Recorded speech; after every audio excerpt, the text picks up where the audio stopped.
Bom, outras classificações ainda sobre provas, tá? Temos outras classificações. Temos aí a prova irritual. Deixa eu colocar na lousa essa palavrinha aqui, né? Prova irritual. Irritual. Percebam que tá de rito, né? Irritual. Pode voltar. Prova irritual é a prova típica, tá? Cujo procedimento fora violado no caso concreto.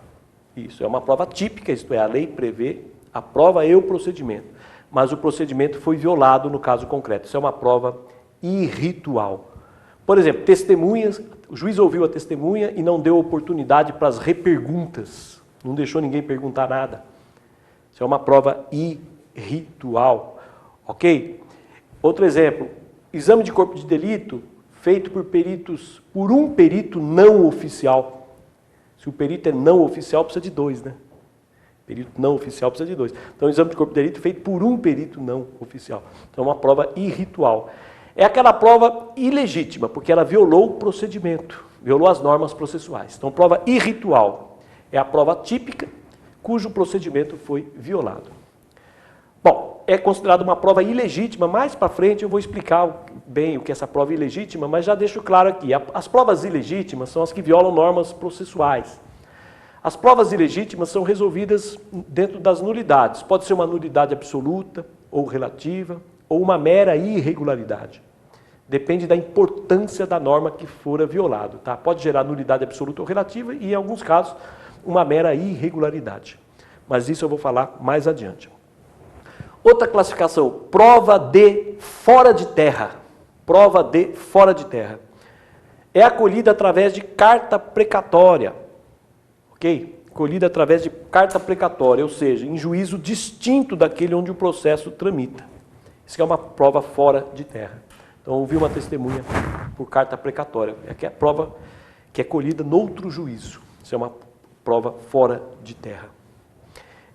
Outra, prova crítica. Prova crítica é sinônimo de prova pericial. Prova crítica ou pericial. Outra, prova constituenda. Prova constituenda é a produzida durante o processo. É aquela prova que é produzida durante o processo. Ok? Exemplo, uma prova testemunhal. Ela é produzida durante o processo. Prova constituenda. Prova pré-constituída é aquela que foi produzida antes do processo. Por exemplo, uma prova documental. É aquela que é simplesmente juntada no processo, né? Ela foi produzida antes do processo, que é o caso de uma prova documental. Então, a prova constituenda é a produzida no processo. Ok? Prova testemunhal, por exemplo. Prova pré-constituída é a produzida antes do processo. Exemplo, prova documental. Ok? Temos ainda prova anômala. O que é a prova anômala? Aqui é o seguinte, prova anômala é a prova típica utilizada indevidamente em substituição de uma outra prova típica. Então, em suma, é a prova típica utilizada em substituição de outra prova típica. Prova anômala. Usa-se uma prova típica no lugar de outra prova típica específica para provar o fato. É isso. Então fica melhor assim, prova anômala.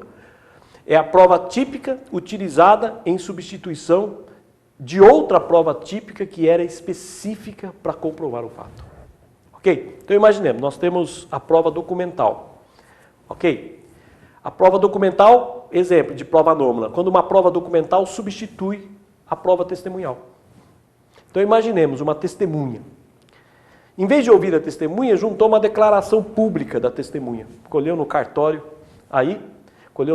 de notas uma declaração pública da testemunha, em vez dela ser ouvida em juízo. Então pegou esse documento, prova documental que substituiu o depoimento da testemunha. Ou um outro exemplo, o oficial de justiça, testemunha fora da comarca, em vez do juiz pedir carta precatória, o juiz manda o oficial de justiça telefonar para a testemunha, para fazer pergunta, para saber o que a testemunha sabe e tal. O oficial telefona para a testemunha e começa a inquirir a testemunha e depois ele certifica tudo. Certifica que telefonei para a testemunha falou isso, isso e aquilo. Então essa certidão do oficial de justiça dizendo que telefonou para a testemunha, que fez perguntas, que ela falou, é um documento. É uma prova anômala que vai ser usada aí para substituir a prova testemunhal. Evidentemente que isso é errado, né? Essa prova anômala aí, né? Porque se já existe um meio de prova específico, que é a prova testemunhal, não se pode pegar um outro meio de prova para querer substituir aquele meio específico, mesmo porque essas provas aí foram colhidas sem o contraditório, né? Aquela declaração pública em cartório, ou o oficial de justiça fez perguntas para as testemunhas, foi sem o contraditório, né? Ok? Bom, temos também aqui prova diabólica. Prova diabólica é a que se refere a fato impossível ou muito difícil de ser provado, que é uma prova diabólica. Ela se refere a fato impossível ou muito difícil de ser provado. Tá? Todo fato que é muito difícil de ser provado, ou às vezes até impossível, é uma prova diabólica. Então, por exemplo, crimes ocorridos em recinto fechado, sem testemunhas, por exemplo, um estupro, é uma prova diabólica. Né? Por isso que a declaração da vítima é muito importante aqui. Né? A declaração da vítima, os indícios são importantes para comprovar esses crimes que ocorrem em recintos fechados. Outro exemplo de prova diabólica é a chamada prova negativa absoluta. Cuidado! Prova negativa absoluta é um exemplo de prova diabólica, não é a única prova diabólica. É um exemplo de prova diabólica. Ok? Então, as provas negativas, elas podem ser absolutas e relativas. Ok? A prova negativa absoluta é a que envolve um fato indefinido. Um fato indefinido no tempo e no espaço. Prova negativa. Envolve um fato indeterminado no tempo e no espaço.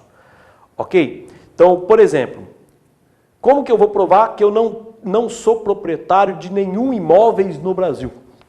Como que eu vou provar que eu não sou proprietário de nenhum imóveis no Brasil?